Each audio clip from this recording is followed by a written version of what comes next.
Good afternoon, everybody. Welcome to the afternoon first session of the DBE Workshop and Networking Summit going virtual today on March 3rd. I'm glad you could all join us. Looking forward to a good session on cybersecurity. It is definitely not optional anymore. We welcome our speakers here today. My name is Ina Willemsens. I am with the Wisconsin Procurement Institute here in Wisconsin. Headquartered out of Milwaukee. Happy to have several speakers with us. We're still waiting for a couple to join us, but we're going to get this kicked off.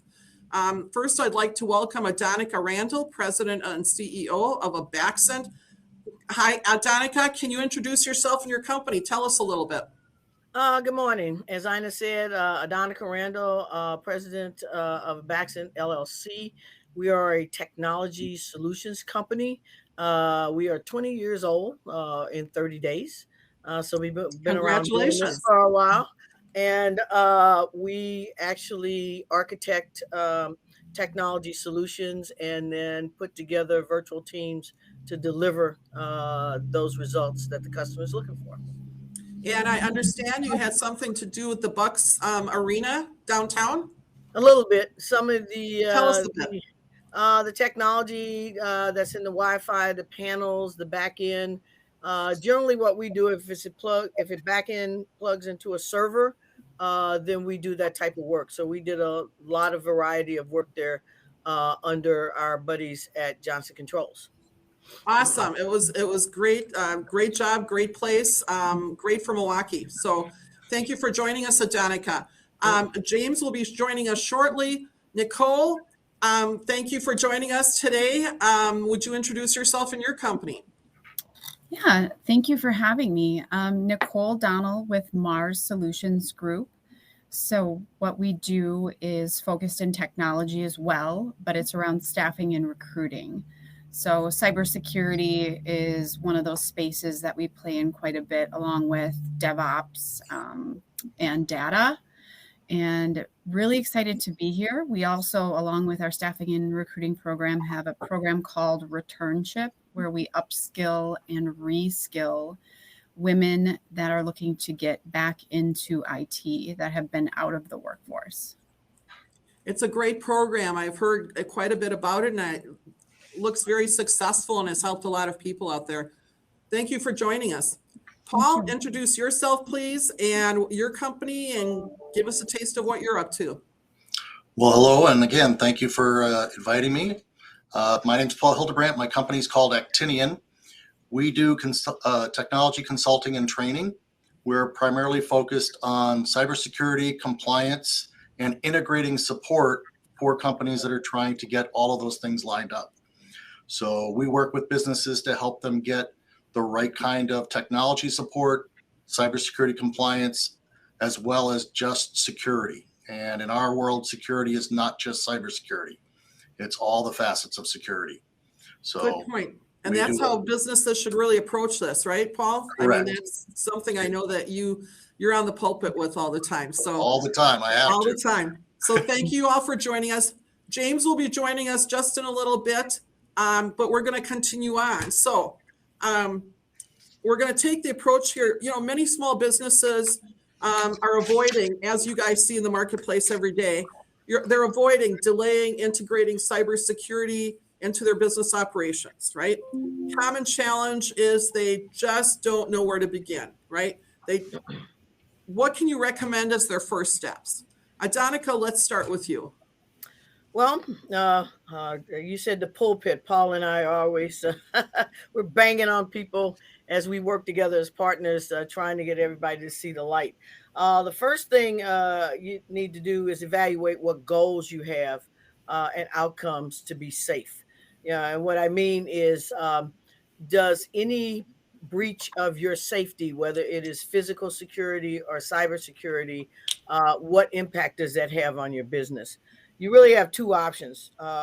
You can just jump in and have a company come in and just start poking around and fixing things as they see it, or you can create a plan and then lay out that plan as it applies to your business and then execute that plan and walk through that. So there's multiple ways to get this done. You have to pick the way that is, that's conducive for your business and what the business can ingest, as far as trying to get a plan to do that, because there will be some disruption. When you say disruption, where do you see those greatest disruptions occurring when someone starts looking at really integrating this into their business? I'm gonna throw that ball over to Paul. All right. Because that's his expertise. Okay, Paul, let's talk about this. When someone's looking to begin, what should be their first or second, third steps? So it really starts with as Adonica said, we need to put a plan together, which starts with a risk assessment. Where are their risks? Someone has to really look at the environment, and not just from the standpoint of the technology and the network, but how their business operates, who they do business with, who they want to do business with, who they're, both from a vendor and a customer standpoint. And then they really need to start their preparation. The preparation is, hey, this is where we are today. This is where we want to be.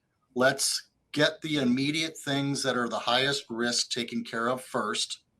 But with that in mind, we're going to work toward where we want to be in the future.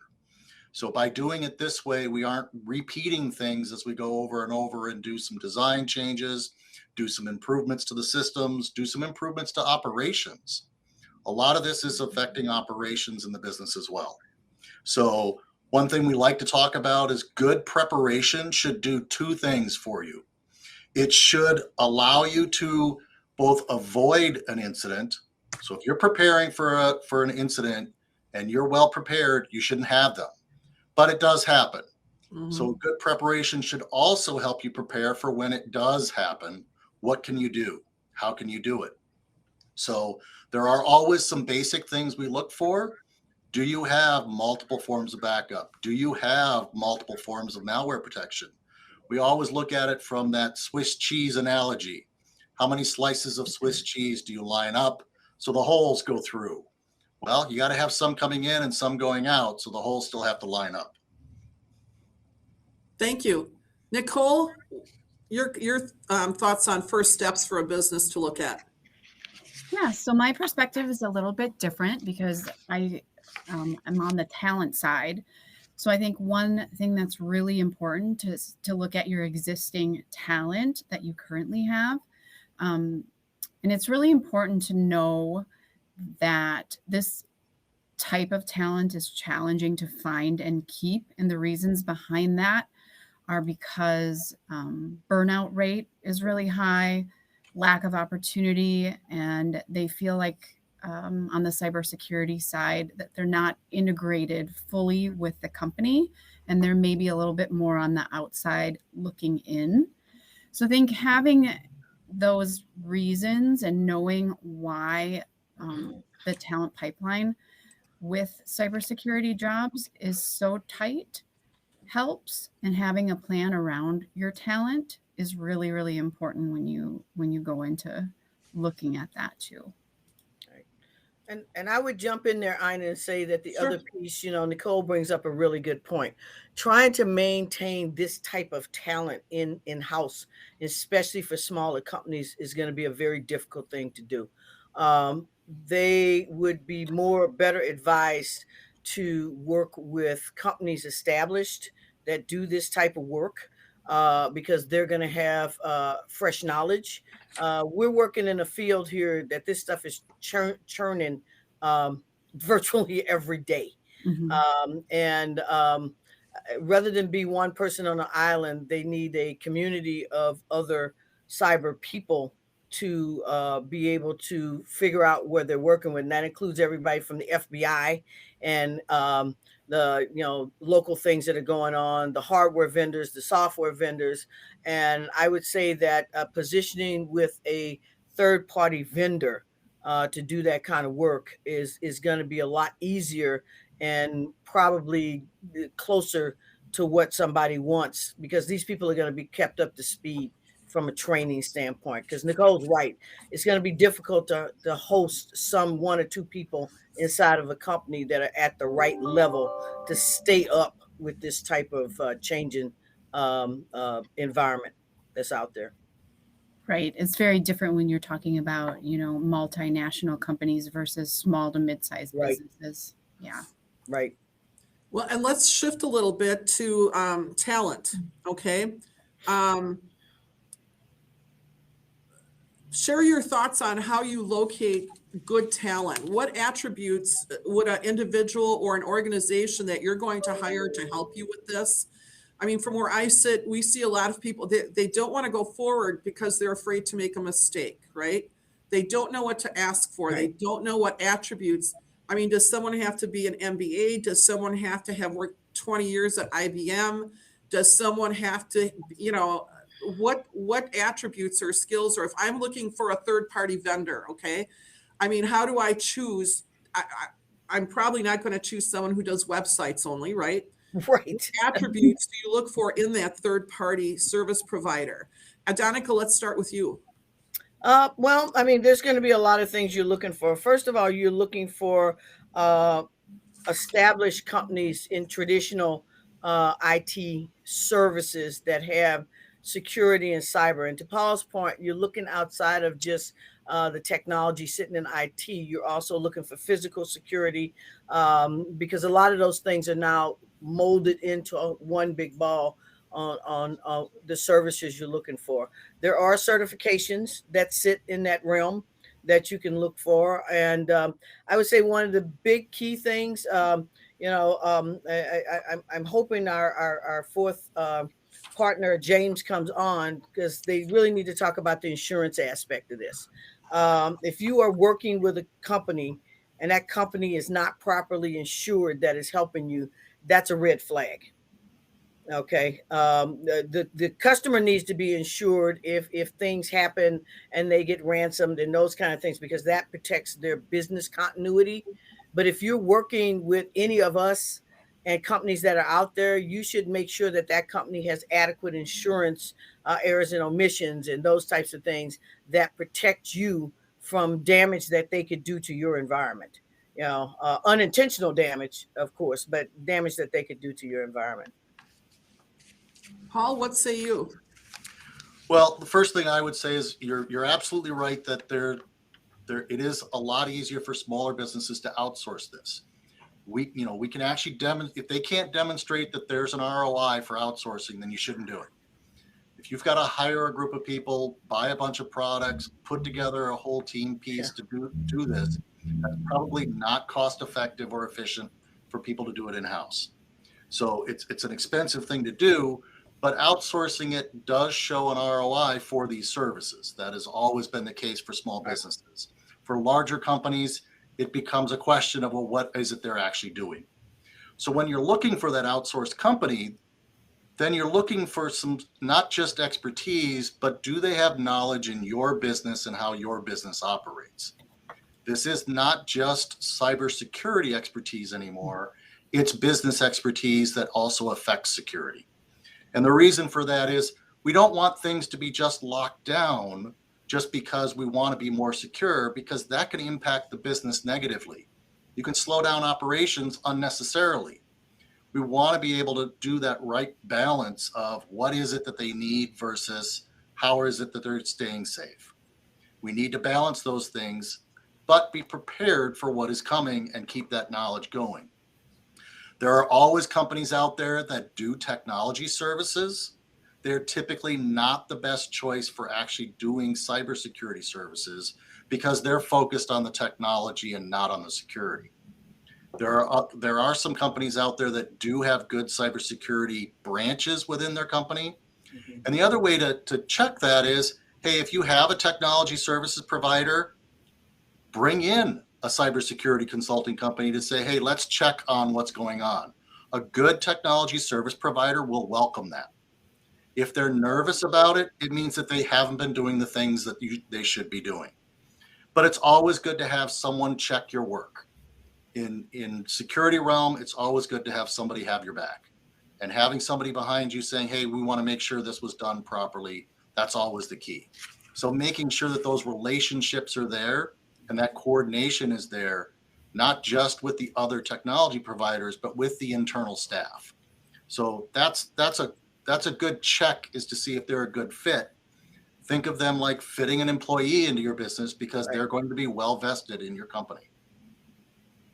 Thank you, Paul. Nicole, from your perspective, you deal in talent, location, and development. How do you see this, and what can you share with the attendees?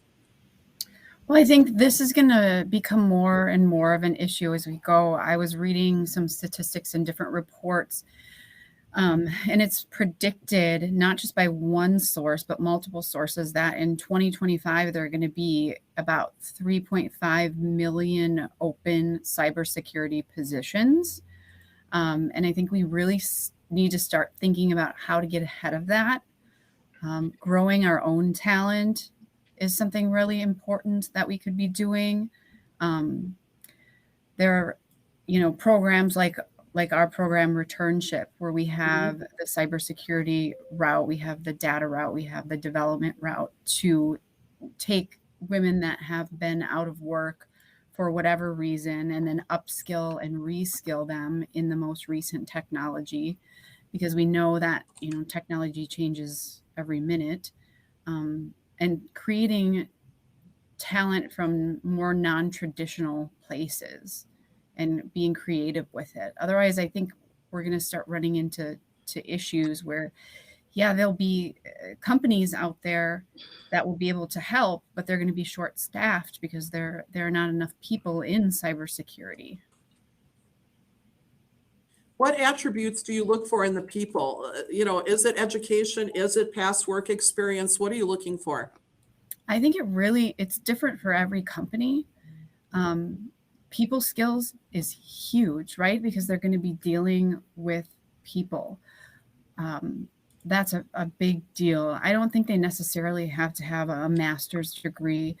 I think the experience matters, the training matters, and the right fit for the company and that company culture is really important. When I'm talking to clients about helping them fill these types of positions, that culture and that fit as far as people skills are usually number one, number two on their list, besides, their basic skill sets that they ask for.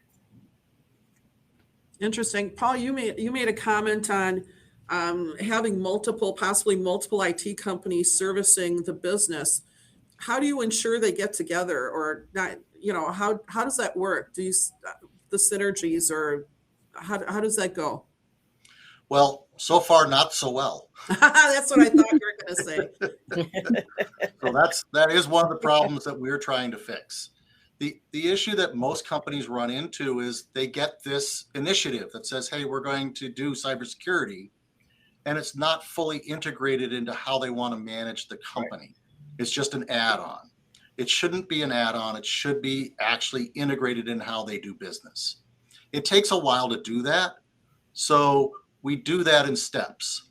Just like working with multiple outsourced providers, you need to make those changes in steps, because you don't want to lose any of the services that they're providing, but you want to make the services they are providing more efficient. There are lots of tools that we use to make that a little easier in the communication realm, a little easier in checks and balances. We want to make sure that the right things are happening with the right process. A good example is you've just made a new hire. This new hire has administrative access to certain systems. Is that a security issue for the person who's monitoring your security systems? Well, if they're not notified properly of the new hire and what roles this person is supposed to take, it draws up red flags. You create work for a bunch of people that shouldn't have been work. It should have been part of the process. So that communication piece becomes critical, that they're relaying things back and forth and that they're properly collaborating on what's going on within the business. Yeah. You work with small and larger companies, correct? Correct. When you're working with the very small companies, do you see that as a more challenging environment? And that, I didn't mean that it sounds like a silly question after the way I phrased it, but I think I know where you're going. Yeah. Okay. Go from there. So this is an issue for any small business because it is a matter of business maturity. When we talk about how mature a company is, we think of all the processes that they've built over the years and put in place and made it so they continue to grow, service their customers, service their employees, do all the right things. Those things become critical at no matter what size they are. So as a small business, there's lots of people doing lots of jobs. The issue then is we don't have that set of checks and balances.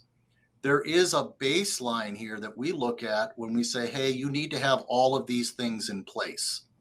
This really does raise the bar of the business. If you have cybersecurity services in place, you're a better business than someone who doesn't. And that makes you a better provider, a better vendor. That makes you look better to your customers. So it's an investment to do it, but it's an investment that actually has a return if it's done properly, if it's marketed properly, if it's done in the way that says, hey, we're going to be here for the long term, and these are the things we're doing to prove it. We see it in the marketplace that in the supply chain scenario, a lot of businesses may not want to work with you if they can't feel the security of working with you. You know what I'm saying? I mean, we hear it in manufacturing more often. Again, our audience here is more construction, right? Adonica, it's applicable to every company. It's across the board. Adonica, you've worked in the construction with like the downtown facilities and other projects. Can you tie this a little bit more to the construction industry? Why it matters, where it matters, and it does matter no matter what you do concept? To follow up on what Paul was saying, well, let me start first with what Nicole was saying. You asked the question, what type of people? If you're talking about an individual, you're talking about folks who really have attention to detail. They really are vested in this type of technology and where it's going. And they have to be able to be on top of this stuff every day. But Paul said something very critical, and that was the business acumen. A lot of the work we did at the Fiserv Forum that we got to do because we had business acumen. The technology is a given. We had to bring that to the table, but we had business acumen. We understood what that was. And I think, we used to talk about around when we had, the 9/11 tragedies and that kind of thing, business continuity. And cyber is now an urgent piece of the ecosystem for business continuity. One of your guests asked the question, what happens if we back up things in the cloud? What happens if we do these other things? The bottom line is you need an ecosystem. It's not going to be one person you're going to hire. And Paul was alluding to that fact. It is generally a variety of people who bring multiple skills to the table to help that environment. In the construction industry, we're the technological back end. And, the Fiserv Forum is great until you have a Beyonce moment and all the power goes out. Okay. That's not what anybody wants. And you're trying to avoid that at all costs, but that is a major disruption. But it's going to take more than one company to do that, which is why we approach it from the aspect of your business continuity is what really our end target is, and your safety in that environment. Because if you go down, you're not running your business. It may take 5 or 6 different types of things to come together to make that work. The days of one singular company, one singular individual inside of a company, things are just too complex now to have that happen. And you know me, Ina, I'm the big partner. Absolutely. Person. Okay, Absolutely. that's my thing, and we're successful because you can't do this solo anymore. No one individual is going to have everything you need in order to make that work. And for small companies, it gets into we go down that path of how the hell am I going to pay for this? Well, Right? it's an important element of business, right? If you can, Yes. if you don't do it, you lose. And to me, it's an investment. It's not an expense. Correct. When we talk about it, we look at it as an investment, and it should be treated as such. Long term, not, oh my God, there goes Right. the money. Yeah, you have to plan it. You have to You plan gotta it, and you plan have it. to look at payment alternatives.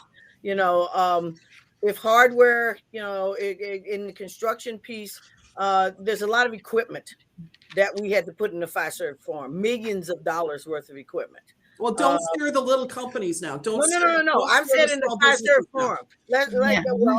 If you're going to change your environment, it may involve that you have to change your back end laptops and hardware and software and those types of things. There's no scare in there. You lease it. Stop thinking like it's 1822. Go out and lease it all. Mhm. You may not want to keep that equipment anyway because, to Paul's point, we are in constant evolution of this stuff. So you may need, different things 18 months from now. So you need to put yourself in a position where you don't always have to shell out cash on the front end. You have to look at leasing options as well as cash options. I mean, you would do that for a car, you would do it for an apartment, you would do it for a lot of things, but somehow we don't think that we do those things for the business. And it is right to do those things for the business. Is that James?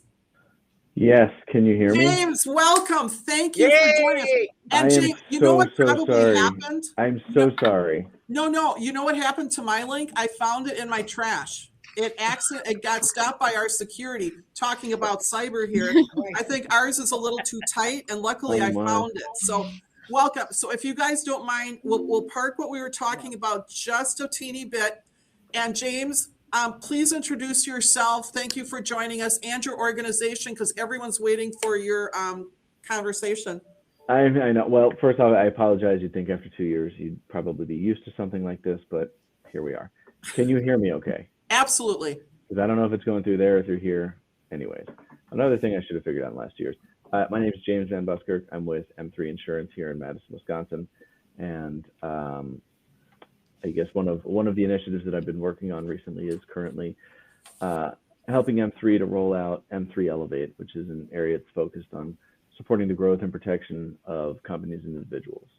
That particular focus is geared towards helping small businesses by playing offense for them with regards to insurance, risk management, growth strategy, rather than the reactive or defensive kind of approach that's typically associated, I think, with insurance.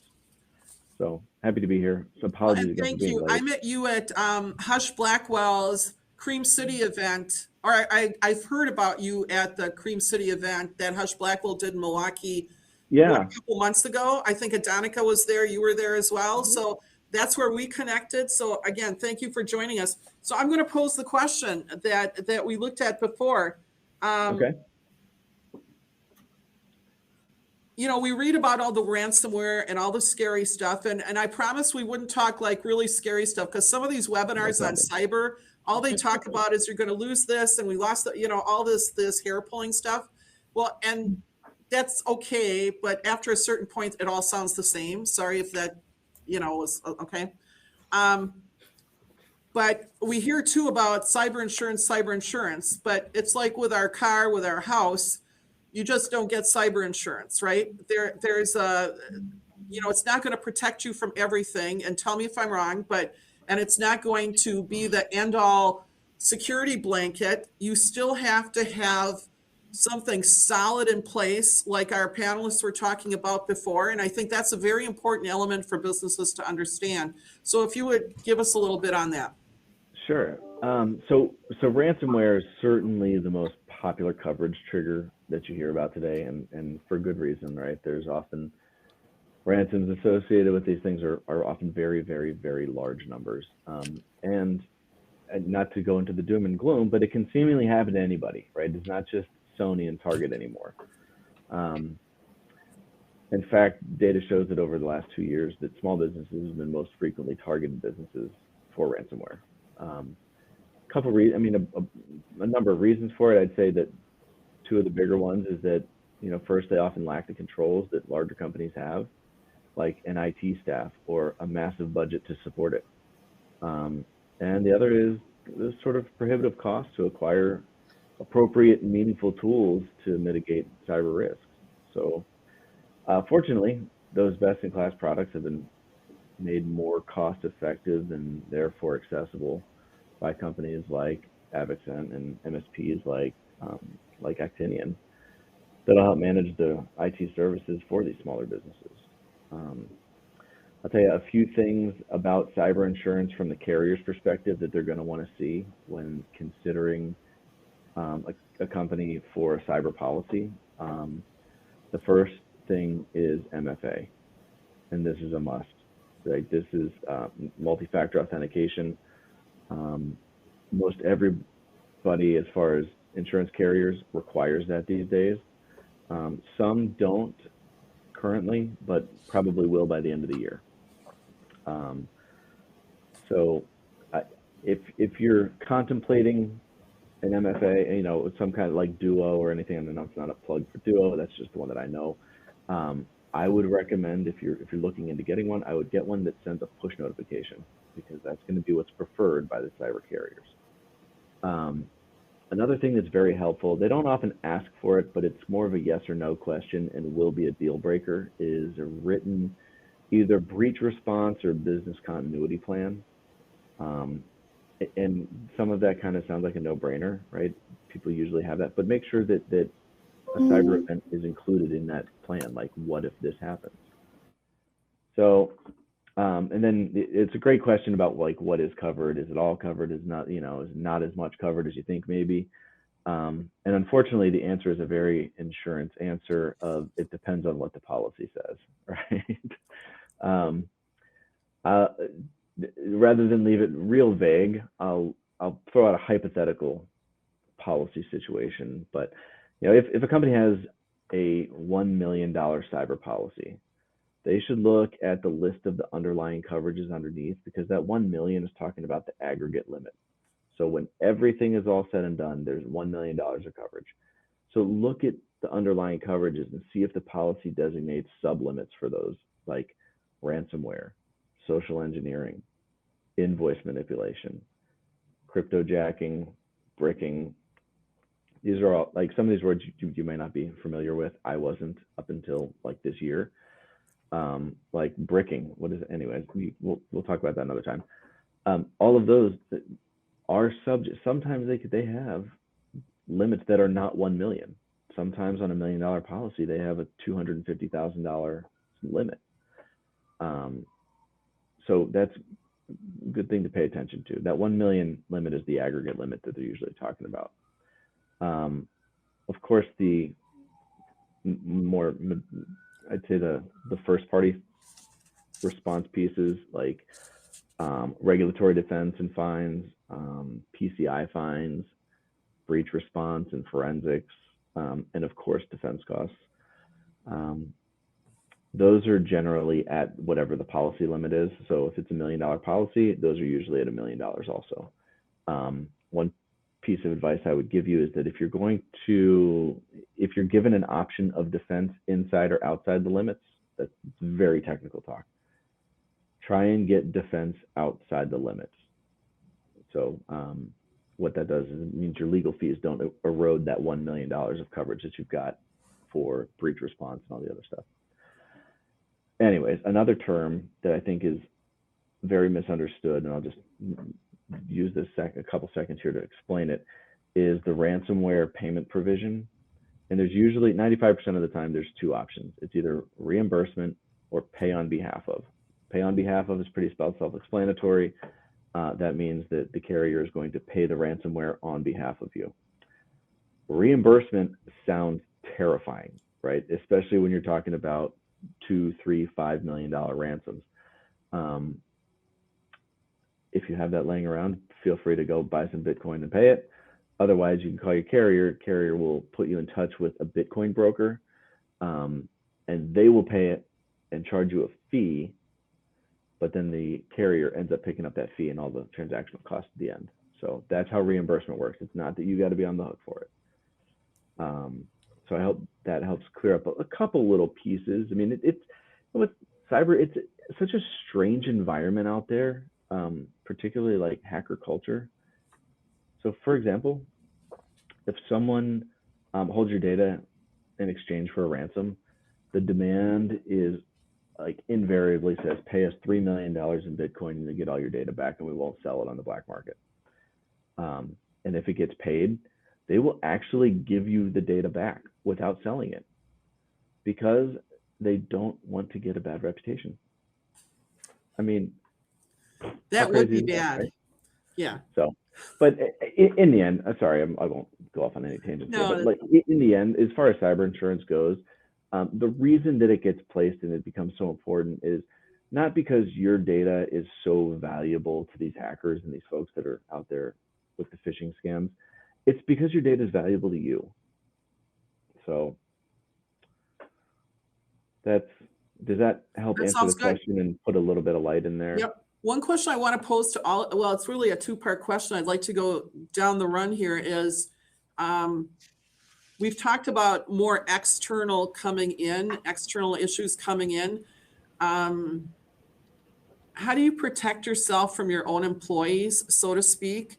And the second part of that question is, when a company has IT employees that are definitely not doing what they need to do, can you just speak to that a little bit? And we'll start with Adonica, because where I see it too, employees can sometimes be the highest risk versus the outside threats coming in.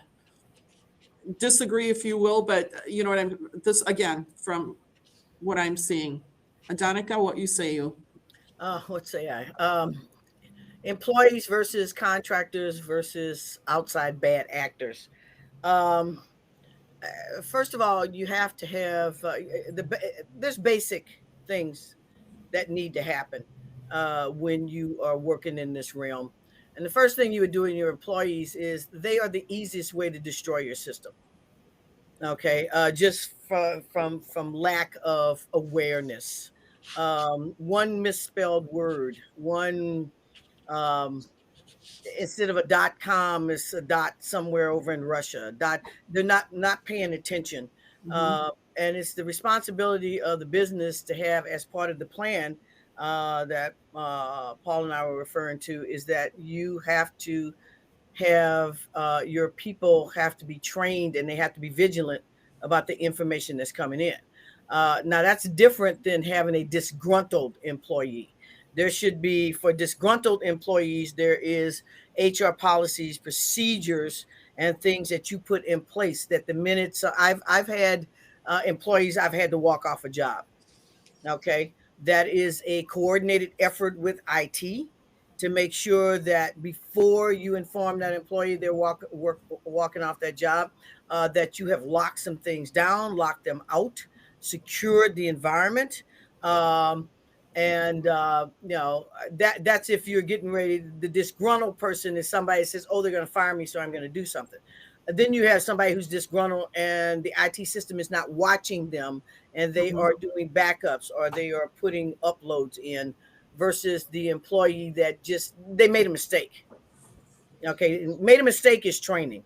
Walking somebody out is, you got to know now that when you have people inside of your systems, your biggest exposure is the people who work there. They're easier to take you out than any ransomware person because they're on the inside already. Thank you, Adonica. Nicole, can you comment on this? Yeah, I would definitely agree 100% with Adonica. Your internal employees, I think training is it has to be done. Hopefully, everyone on this call that's involved has gone through some sort of security training at some point at their current job. Sending out, having IT send out those emails, those phishing emails that aren't really phishing emails, to see what your click rate on those are. That's part of that training. But I 100% agree. Usually it comes from a mistake internally. Knock on wood, we haven't had any disgruntled employee issues when it comes to security, but I can see how that could happen too. That's a scary thing. Well, and we've seen it too, where data walks off, right? Your customer lists, your employee lists, and you don't even see it leaving unless you have that security in place, right? And Paul, you mentioned it's not just cyber, it's security in general. So You Yes. know, if you would address, please, too, because it's not a cyber incident or that type of incident if I walk off with records necessarily, right? So, I think we kind of glossed over that first part, which is bring in the right employees, right? Make sure you're doing the checks on the people that you're hiring. Good point. Make sure they're the right people that you're bringing in to do the job. And that means doing those checks, those background checks, and seeing, hey, what have they done in the past? That's an indicator. It's not an absolute indicator, but at least it's a start. We need to have some kind of validation that this is the right kind of person for this job. The next piece is, as Adonica said, the policies and procedures. Having those procedures in place that say, hey, this person is allowed to do this, but not that, unless someone else sees it and approves it. Putting those simple processes in place that say, hey, if they're going to make these kinds of changes, someone else has looked at it. And then, we counter that with some things that are very critical. We call the two-person rule or checks and balances. Hey, this can only be done if these people have seen it and approved it. If it gets done otherwise, it sets an alert and there's consequences. So we have to put those things in place to protect us from ourselves. And whether it's a mistake, an error that somebody's made, or if it's intentional, it should be treated as, hey, this is a risk. This is something that could happen. We want to make sure that we're mitigating everything we can about it. Good points. James, how does this impact the insurance, obtaining it, keeping it, the risk of? I feel like Paul just kind of teed me up perfectly there. It's all planned. This is all planned. Yeah, well, I appreciate that. Thank you. A lot of the times with so cyber insurance falls under this umbrella or this category of professional coverage, right? Professional liability insurance, where cyber is a piece of it. And a lot of the times what you're going to see is some kind of E&O or errors and omissions insurance that is attached onto it. They usually go hand in hand, particularly tech companies, where it's sometimes it's tough to delineate or decipher if it's a disgruntled employee or just an accident. So if it's just an accident that someone made, that's going to fall on the, and there's implications and things like, and people are actually harmed because of it. It's not just we got to recall an email, but that would be more of like an E&O type of claim versus disgruntled employee. I mean, under that professional package, you can lump in all sorts of different crime policies, and there gets to be at some very deep level a line of illegal versus insurable. Mm-hmm. But for the most part, I think there's policies that can be set up for all that, and hopefully whoever you're talking to with your insurance and particularly cyber insurance is asking these kinds of questions. I'm going to put you on the spot now because Okay. you provide insurance. I was late. What? I was late, so fair enough. Well, yeah. Okay. We owe you now. Okay. I want to get cyber insurance. How do I select a provider? I mean, do I look online? Do I look at Google Maps and put insurance in there? Or what are, let's say, 3 criteria that someone should take a look at before they decide or before they start interviewing? Yeah, my suggestion would be whoever you're talking to about your business insurance already is probably the best place to start, and they should have a good idea of the carriers that are out there. I will tell you that in the last 2 to 3 years, we've seen a few carriers a year that are trying to capture a lot of market share with low pricing. That gets to be a little gimmicky. Because it might be nice this year, and look, as a business decision, I get it. If the pricing is right this year and we can push off a $15,000 increase until next year, then that's going to be sort of attractive. But all too often, what we've seen is these companies that come in with pricing that's way too low. They end up overextending themselves, and they bite off more capacity than they anticipated. And they end up kind of shooting themselves in the foot. And the customer, the small business at the very end of it, is ultimately the one paying the price, because they may save a couple grand in year one, but then you're looking at a triple digit increase the next year. And so my suggestion would be to ask if the carrier is either admitted or non-admitted, particularly if you haven't heard of the carrier before. Admitted meaning? Admitted meaning that they are a little, from an insurance perspective, sort of regulated. Okay. They've got more standardized forms. If they're non-admitted, they can kind of free-form the paperwork or free-form the policy language however they want. So a lot, it's not like a huge variance usually. Okay. But I would find out also what their AM Best rating is. And AM Best is like a credit score for the carrier to help indicate their financial strength.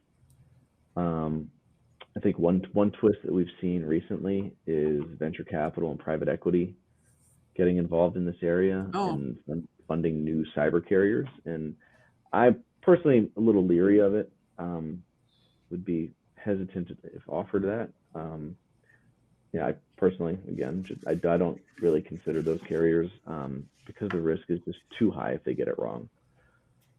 But I would ask your agent or broker, whoever's currently working on your business insurance, and I think that's a good starting point. Good advice. Good advice. Now, there's a question that came up, and it was one of my pending questions that I didn't share ahead of this, but we've had it discussed here as, in construction, a lot of people work on site, out of hotel rooms, at the diner, at Starbucks, in their car on the side of the road. Okay. This is not, it's different than an office situation or even at home if we're working virtually. Adonica, we'll start with you. What special consideration should someone have if that's what their workforce is and that's what they need to manage? Oh, you mean my life? Well, in the car, yeah, that's all I ever do. There, no difference here. There's still rules. There's still a process. There's still things you follow. Common sense says don't get on the Starbucks, Wi-Fi. Don't get on. I mean, if we're working in, and a lot of those rules have now been laid down a little bit tighter because of the pandemic and people were working from home. There's no difference then. You don't share your machine, you don't share your logins, the basics are the basics. We had a lot of people who were working out of the house. No, your kids don't get to do their homework on your work laptop. No, certain things just don't make any sense, and they didn't make any sense just because we went into this other position. Okay. The world is now working remotely. So it is moving into the place where most of us in IT have been for a long time. And there are rules and regulations on how you protect your equipment when you are not directly sitting in your office linked to the server that's in the back closet or to the cloud, for that matter. One of your people asked a question about the cloud. There are rules. And there's things you just don't do. And they're part of your HR policy. They're part of your policies. And to James's point, for people who are trying to get this insurance, those questions are asked. What are your processes? What are your procedures? How do your contracts work? How do you do things on a day-to-day basis? That's going to determine the cost of what they're trying to insure, because the question is really, how risky are you in the course of a day? And your risk shouldn't increase because I am sitting on a Burger King lot with Wi-Fi, but that Wi-Fi is coming off of my hotspot. I'm not using Burger King's hotspot. It's just things you just don't do, and you get in the habit of not doing them. Paul, you work in the. Can you comment on this as far as having the workforce all over the place? And people have phones, they have laptops, they have. Right. They could be out in the middle of anywhere. They could be working with 10 other contractors in the same 10 feet of space. What's your suggestions, comments here? So there's a couple of points along this line. The first one is your machine is part of the whole. It's part of the entire system. That entire system matters. It's what you're protecting. So just because you think you're going to add some extra protection for that one laptop that's out in the wild, or the phone, no, that really needs to be planned as part of the entire business system, because you're sharing email, You're sharing files back and forth. You're sharing information back and forth. It's that information flow that we really need to check. And being a remote worker, especially in the construction field, becomes a bigger risk, especially when we talk about that supply chain piece. I mean, if you don't know, it was an HVAC contractor that did the big breach at Target. Right. When we talk about, bringing in a contractor and having them work on some of your jobs, hey, that's an issue because now it's on you. And that's where that, it comes back to, hey, did I check and actually do some vetting of this particular contractor coming into my job site? Hey, did I check and see, do they carry the insurance? Because at least then I have some means to fall back and say, hey, are they doing the right things? If not, do we have a means to recover? Is this going to be a major loss or a minor loss? All of those things matter. And all of those things come with a cost, but they also come with a large risk as well. So when we talk about those individual workstations out there as remote workers, we need to think of them all as remote workers at some point. And that's kind of the nature of business today. But we also need to think about how are they operating? If they're only operating in the cloud and only working with a laptop, well, okay, there are some simple things we can add to that, but we've got to look at it as a whole picture. Did we put the right security in the cloud system to allow the remote worker to be safe? Great comments, Paul. I think that the comment you made about Target, that was like a big eye opener for a lot of people that, the air conditioning, the retail store and all the damage that happened. People stopped shopping there. People canceled their Target credit cards. It was devastating to Target. And we're participating in a cyber series with American Family Insurance. Sorry, James. But part of the conversation is any large corporation, any prime has this whole supply chain, whether it's construction, manufacturing, anything, right? They need to be confident that all the way down, like you mentioned, the HVAC guy to Target is secure, and that they have their acts together and they have everything in place so that the whole chain is secure, not just the one piece of it. So very important element for those of you, especially that are working in the construction trades out in the field, roads, bridges, different cities, out in the boonies, whatever. I'd like to ask each of you to make some closing comments. You have about a minute each, and Danica, we'll start with you. Well, to close, thank you for asking us to be part of the panel. Thank you for joining. I think the closing comment is, if you say what's the one takeaway is you need a plan. You need a plan. You need a plan and you need a partner. Because that plan you're not gonna go it solo. You're gonna plan what you need to do. You can get partners to help you do that. Your insurance company is certainly your partner to get those things done. And because this is something that's not going away. So we're going to have to spend time with it, and you're going to have to treat it as one of the integral parts of your business continuity, and get creative with how you want to make sure you have adequate investment cost to get that done. And very good point. It's an investment, not an expense. Right. And it's a long-term investment. Yeah. Nicole, your final comments? Thank you for having me, obviously. Thank you. My final comments would be probably around the same types of points, right?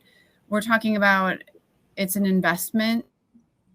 When I think about that, and I think about, investing in insurance and investing in training and doing all of these things, that does have a cost. But what is the cost when something goes wrong?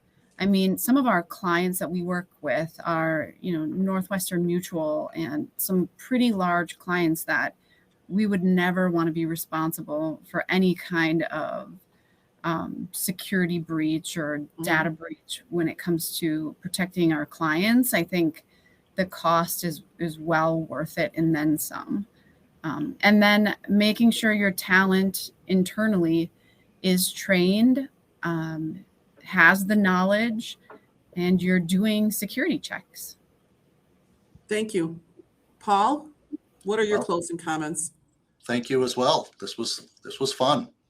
My comment would be, one, don't hesitate. Don't wait. You've got to do something today. If you're waiting, you are already a target. There's no doubt about it. Don't think that it's just not going to happen to you. It will happen to you. The question is what happens when it does. So be prepared. That's really important that you start working as soon as possible to be prepared for something to happen, because it will. Thank you, Paul. Thank you for joining us. James, your final comments? Sure. Thank you again for having me. It's really, apologies for being late. I'd say one anecdotal piece is that I'd say that the most expensive insurance that's out there is the insurance that you don't have. Right. And not to boil everything down to one-liners, but I would also say the one piece of advice that I would have that you're probably not going to get anywhere else, honestly, is that if you have cyber insurance, find your policy, print it on paper, and put that in a drawer, and then erase it from your hard drive, erase it from your email, and erase it from your network, because it is the first thing that hackers look for. They get in, they lock you out, and they say, "Hey, Paul, I see you've got $5 million of coverage. Why don't you go ahead and call Axis and tell them to pay up, and we'll give you everything back." They're tricky. So just print it. They're Just after print it the- and get it off your network. Don't leave it on your network. Get it out of there. Very good advice.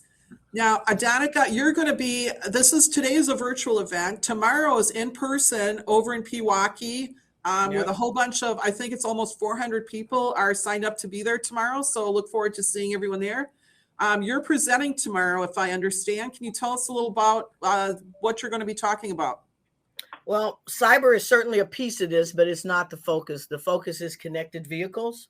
As part of the Department of Transportation group on autonomous vehicles, I'm going to be talking tomorrow about how the connected autonomous vehicle environment and the ecosystem, sort of how that works and interacts, and some of the pieces and some of the things that we have to look at, and some of the advantages and where that's going to lead for infrastructure work, because we are talking about folks in the construction side and that type of thing, and what impact that has on the roads, the back ends for the police systems, the lights, the everything as it's interchanged. And hopefully I'll get that done before tomorrow morning. I know how that goes. I know how that goes. Well, everybody, thank you so much for joining us. Thank you, James. Thank you, Paul, Nicole, Adonica. Great session. Look forward to seeing those of you that will be there tomorrow. Look forward to your session, Adonica. There is also a virtual exhibit hall. Please visit. Please connect with each other in the platform. There is a survey in the chat box. Please return that if at all possible. And again, thank you, everybody. See you all tomorrow. And we also have I'll be bragging. We have a second session coming up. Different topic, more on opportunities, but I hope you can join us for that as well. So thank you, everybody. Thank you, panelists. Thanks, Ina. Talk to you soon. Thank you.